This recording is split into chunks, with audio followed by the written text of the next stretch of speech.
We're going to talk about AI, and I know everyone's talking about it, or at least I think so, because I'm looking at that. But it's from the perspective of an organizer and how a professional organizer looking at your business and looking at the back end of our businesses see AI and how it can help. So that's kind of the lens of how I'm going to talk about this. But this episode is going to be so much better because I recorded it yesterday and then I just threw it away.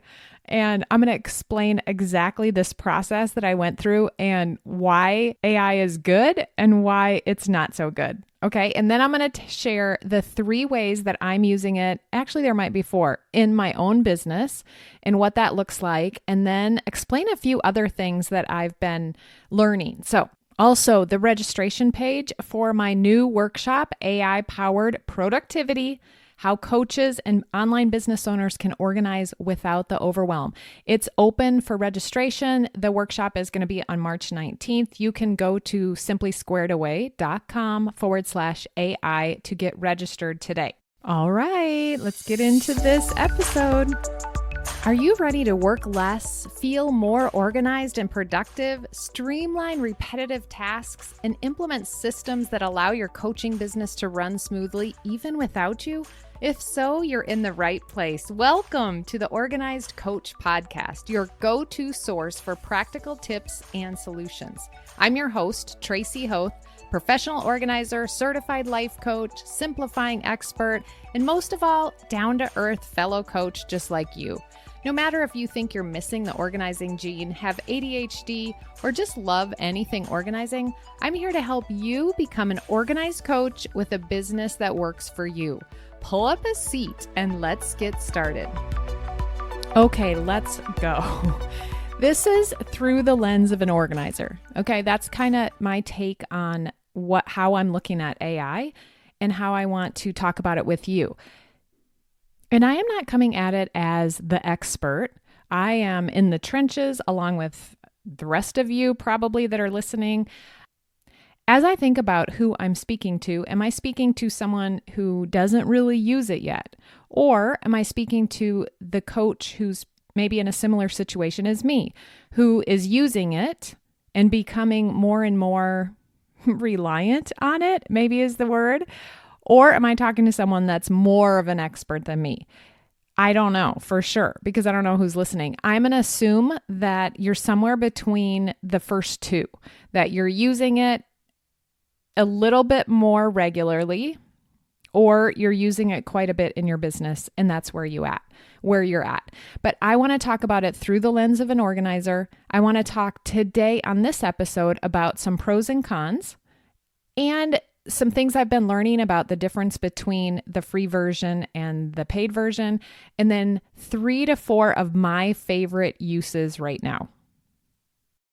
I want to start by just telling you this story of what happened. I think of it kind of like Google. So I used to not Google something or search on the internet.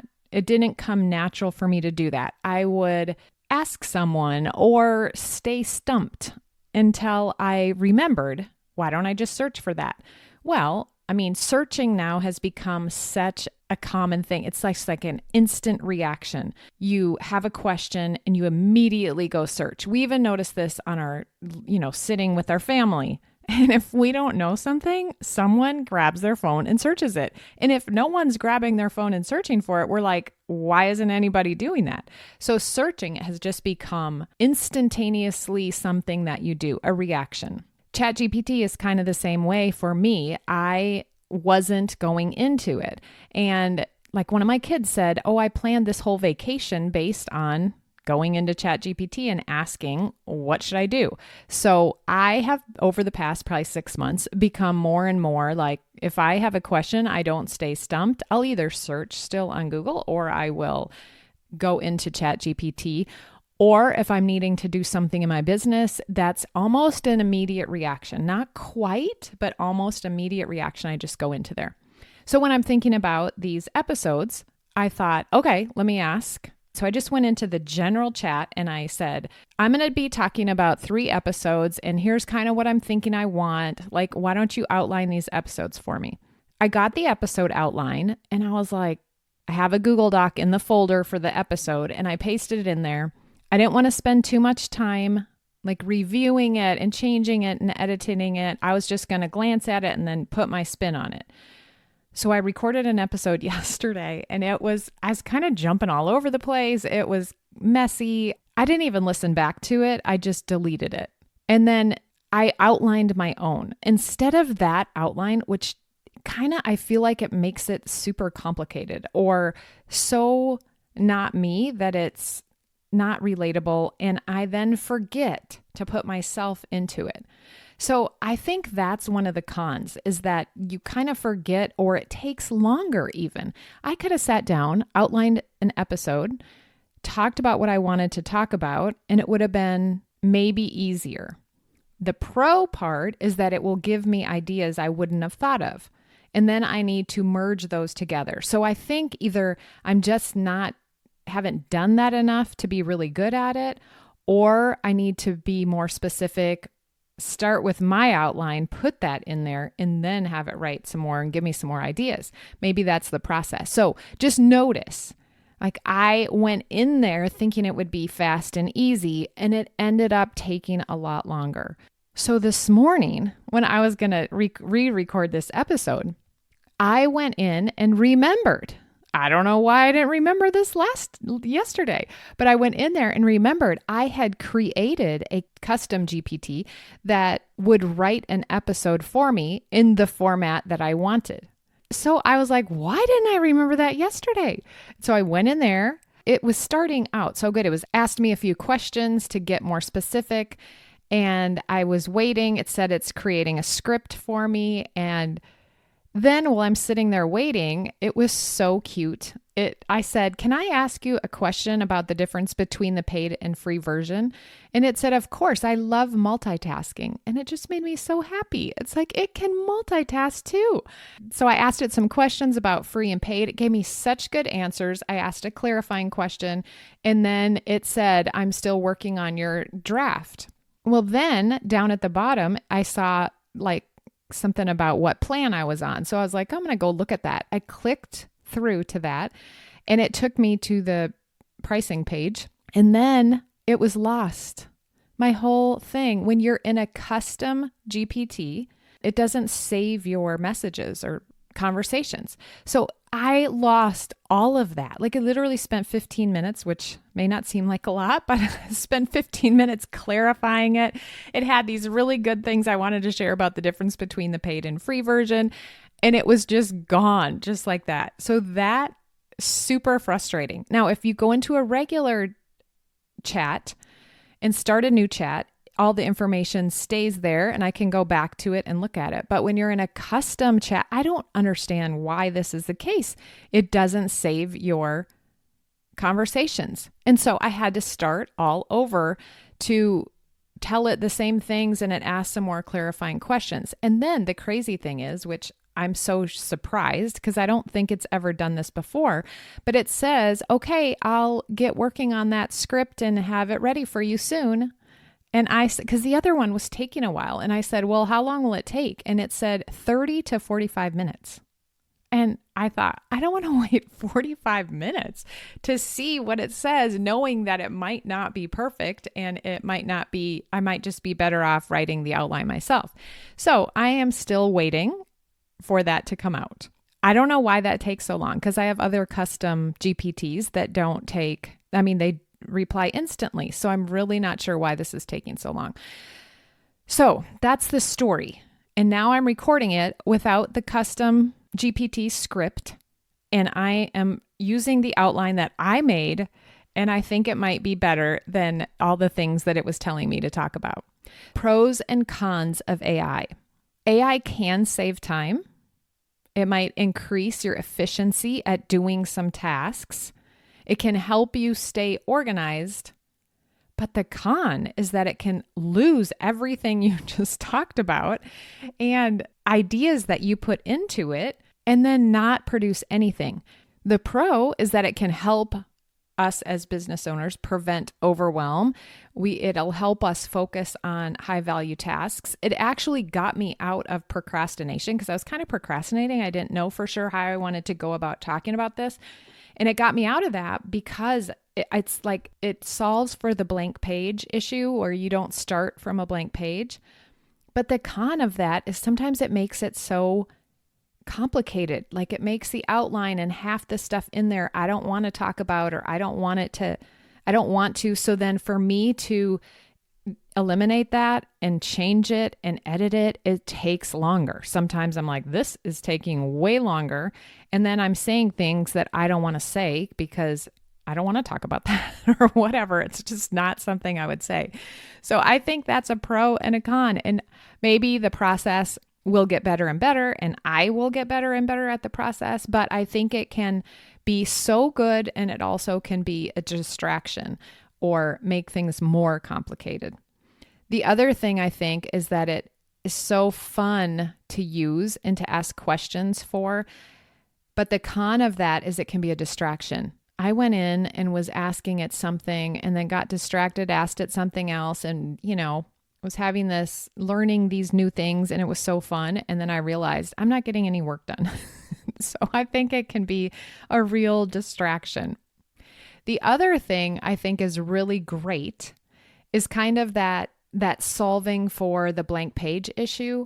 But the other side of it, the con of it, is over-reliance when it becomes a crutch instead of a tool. And I've noticed this a little bit where I think, I don't know how to write that, because writing is something really challenging. I've always thought of it as challenging, even though I've written so much, and I go back and read it sometimes and I think that's really good because I write for another blog also. And sometimes I'll go back and read it and think that is so good, but it seemed like such a hard process to write it in the first place. And I have to edit a lot and it takes me a long time. So that part of it is so great and it's saving me so much time, but I feel like I'm a little over reliant on it. And an example recently is I had to rewrite someone's bio that they had given me in first person. So I needed to rewrite it. It was a little bit longer than what I wanted it to be. So I started to actually do it myself. So here's where it's not instantaneous reaction. I started to rewrite it myself and change all the I to she. And then I thought, why am I not putting this in ChatGPT? So I put it in there. I said, please write this in third person and make it a little bit shorter. Boom. It was done in, 10 seconds. And that was so great because rewriting it would have taken me probably 20 minutes. And then I wouldn't have known if it sounded the best it could sound. So that's been really, really great. And I love using that. But is it a little bit of a crutch instead of a tool? Maybe I could see myself getting very reliant on it. Those are the pros and cons for me using it in my business. Now, there's always the privacy, there's the ethical parts of it. I heard Sarah Arnold Hall recently say that it is an execution machine. Like its execution is 100%. I thought that is so true. Even when I asked it, can you answer this question while you're making my script? It's like, yes, I'd love to multitask. And it can do both. It's so good that it can execute. It never has, it's never too tired. It doesn't do any of that. So that in itself is so amazing. And what she was talking about was we can help think of ourselves more like that, where we make decisions ahead of time. And then when it comes time to execute on a decision that we made, we separate out how we feel in the moment.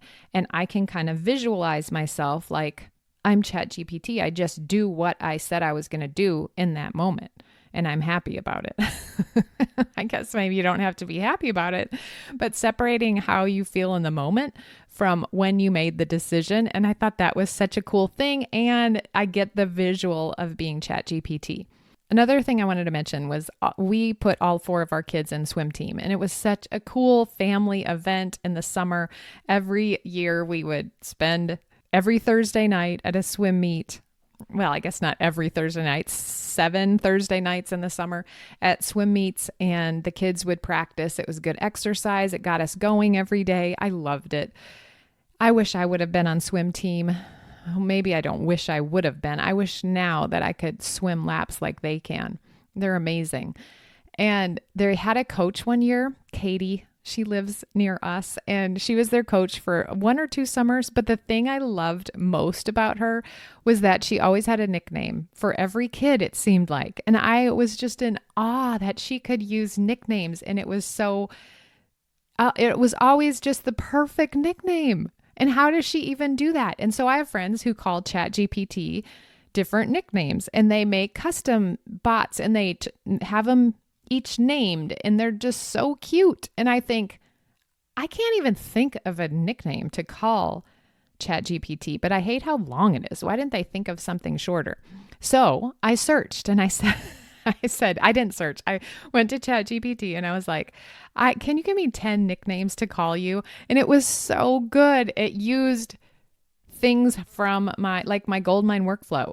It said something like Goldie Bot or something, and as a nod to that, or Organisaurus or something, like to take my organizing and combine it with the dinosaur or something. It was so fun, all the different nicknames. But one of them was Sparky. I thought that was easy to say, shorter, or maybe it was just Spark. It was Spark because it's going to spark my idea. I thought, I love that one. That's the one that made the most sense. Now I love this because I can go back to that conversation and it's not lost.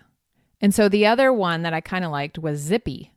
It's fast and fun, like a good system. If we have systems in our business and they're good, we could call them Zippy. But I said my favorites are Spark and Zippy.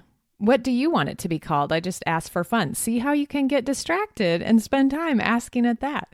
And it said, I love both. You can call me Spark when you need inspiration and Zippy when you need quick, energetic answers. Which one fits the mood today? And it has all these emojis in there and stuff. And so it just is fun. It makes me like it. So do I want to call it Spark? I don't know.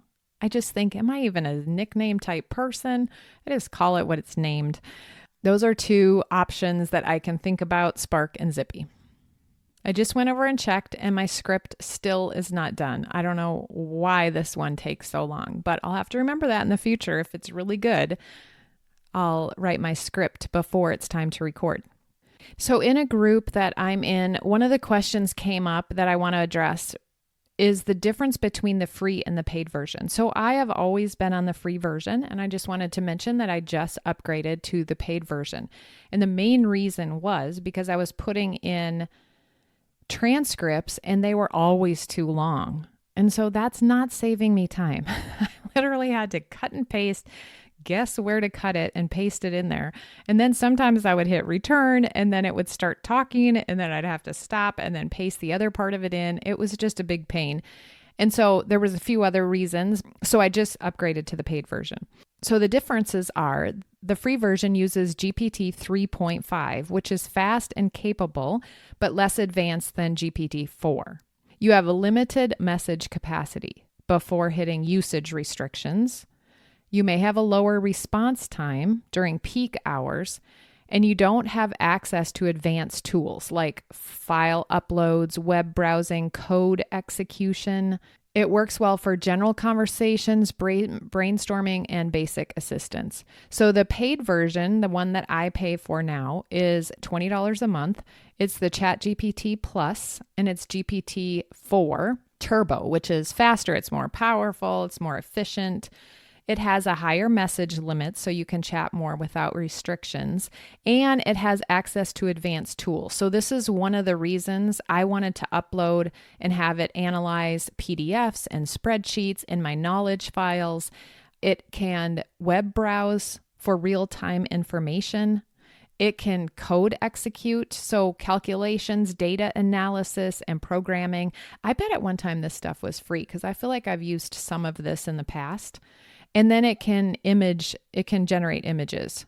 It uses DALL-E, I don't even know how you say it, DALL-E 3 for AI created visuals, which I haven't really gotten into visuals, and I know some people have, but it's also priority access, meaning it stays available even during high traffic times. So I know some people have said, I'm cut off during this time. And it generally provides more accurate, detailed, and creative responses.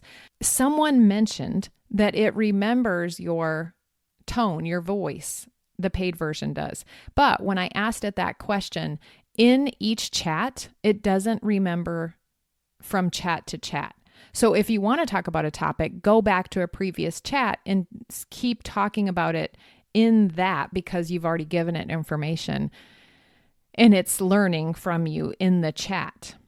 Then I asked it, if I upload my brand book in a custom GPT, it doesn't automatically remember it across all your conversations. So what happens when you upload a file to a custom GPT? The GPT will analyze and reference the file only during the conversations in that session. So it will keep it in the custom GPT. But once that chat ends, the file isn't stored permanently. You need to reload it next time. It doesn't retain long-term knowledge of the document across different chats. So it will in the custom chat, but if in your other conversations, you can put the link to it and it will remember it in that way. You can store the link in your Google Drive or Notion or Dropbox, and you just pop the link in and it'll reference your brand book or your knowledge files. But it's interesting. I feel like it remembers me. I feel like it knows I'm an organizer. Like I went in and it made names for itself based on who I am. So I'm not sure about that. Maybe someone else knows. But it's telling me that it doesn't remember things across chat, but yet it told me stuff that it knew about me, knew about my products, knew about different things. So I think that's kind of interesting. Okay, that's just the difference between the paid and free. I wanted to address that because I am now using the paid version. But here's the ways that I use it in my business right now. And I feel like I'm a little bit still at the beginning stages compared to some people, but I know I'm probably in the middle. So the first way I use it is brainstorming. I love going to it. It gives me ideas I wouldn't have thought of. It helps me outline things. It answers questions really quickly. It's just like having someone on your team who's filled with ideas. So I love going into ChatGPT and brainstorming. Now, as I just said that, it made me think of the power of one. I like to keep things really simple. I am using this one. I am not becoming an AI expert. I am using one tool. I'm going to get really good at this one tool. And if later I want to explore other things, I can, but I'm not the type that wants to go test everything and find out which one works and jump all over the place. That's totally not me. I keep it very simple, use one tool. I always know where everything is. It's in my ChatGPT, and guess where that's linked? On my bookmarks bar. So I just click that link and there it is. So brainstorming, coming up with ideas, learning new things, that's one of the main ways I'm using it now. It's becoming automatic to go there, which is really good. But again, like I mentioned, I can see where I'm a little bit reliant on it, where I might not even take time to think about something. I just go there and ask. So that's interesting. As I watch that, I need to make sure that I don't just lose how to think. Then I think of Google and I'm like, we go there every time. We don't try to figure a problem out ahead of time. We just go there and ask. So it's I don't know. We'll see how that goes. If we lose our ability to think on our own, we'll know that it's taken over our brains. But for now, it's so fun and it's so easy and it's so fast in helping me get ideas.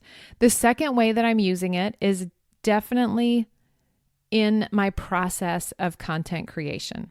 With the podcast, I now have created custom GPTs, and my custom GPTs help me in the whole process.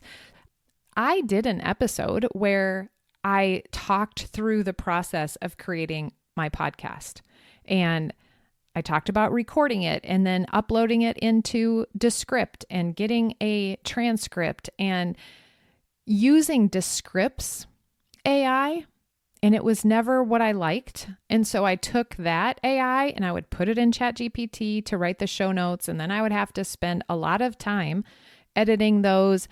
And then I would upload those into my Podbean and I would upload them into my blog post. And then I would paste the transcript in there. Then my sister would come in, my assistant and my graphic designer. What does she want to be called? See there, I need a nickname. She would come in and she would edit all of it because the transcript was awful. It was not edited well and things were shifted wrong with the timestamps and it was just not fun to do. So I didn't want to do it. She would kind of edit it. Then she would make the graphic. She would make the social content and posts and then schedule all of those. So that's kind of the process of my podcast.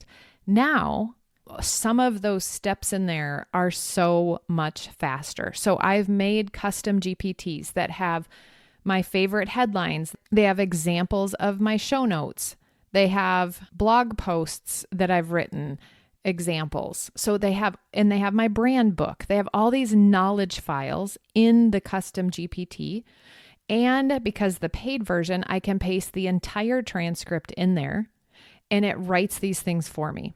So it gives me my show notes. It pulls out 3 quotes and they're so good. It is so good. And if I want it to sound more compassionate or add a little humor, I can do that.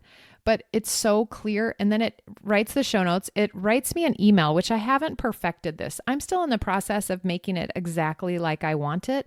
I had made a custom GPT for this process, and then I made a new one, and I really have to do some work to combine those together to streamline this process because I'm still not liking certain things and trying to make them the way that I want them. And sometimes when I'm doing a podcast episode and getting it up, I don't have time to fix the ChatGPT or make it merge the two of them together. And so I'm not there quite yet with the process. But now that I do it, again, there's all in one place. I have one place that I do all of this. It takes me maybe 15 minutes to put all that information in.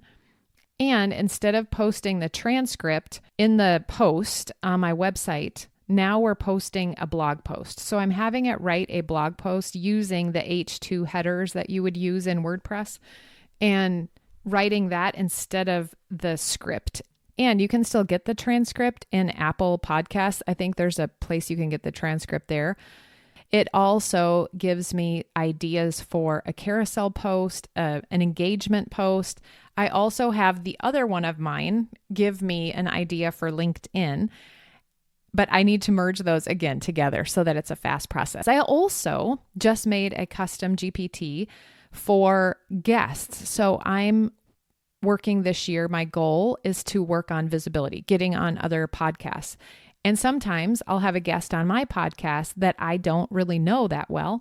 And so I have a custom GPT that helps me write a bio for them. It helps me, or an introduction. It helps me learn who they are. It gives me questions to ask them. And I really like that. But it gave me an idea of the questions and what their specialty is and stuff. So it was really helpful with that. And then again, I'm hoping that this script writer is better than it is. But I think what I need to do is write my outline and then put my outline in it and then have it add ideas to it or whatever, because then I will not have to go back and edit so much. That takes me a long time again. I'm going to give you an update. I went back to see if the script was done writing. I wrote, why would it take 30 minutes? It's usually done in 30 seconds. And they wrote back to me, you're absolutely right. I should have delivered it much faster. That was totally on me. Here's your script now. And they shot it out immediately. So I have no idea. That must have been a glitch. I'll have to try it again next time and see what happens. But I'm looking over it and it's not that great.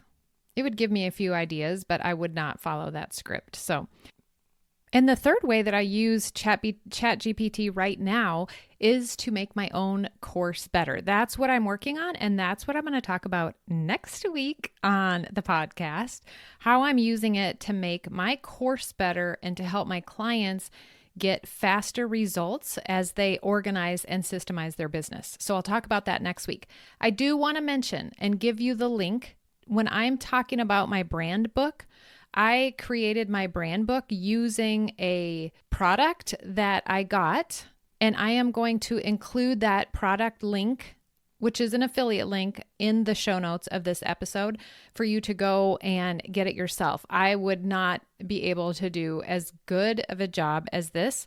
And it's less than $100. And I have a brand book that I can use for all of my marketing. I can upload the knowledge file into ChatGPT. It knows every single thing about my ideal client, about myself, about their pain points, about what my products are, what my website is. It just has every single thing that you could imagine in this brand book in one document. Oh, there it is again.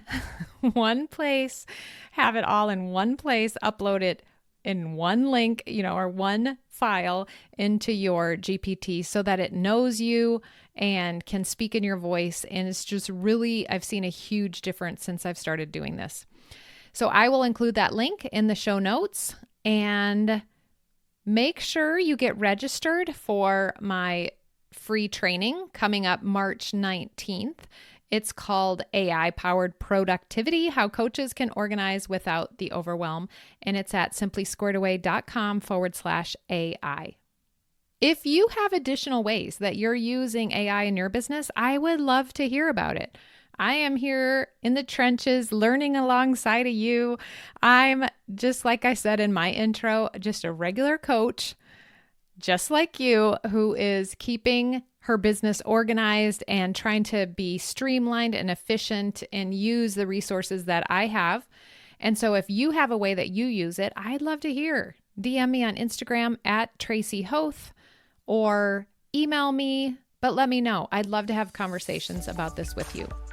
Have an amazing day. We'll see you next week on the podcast.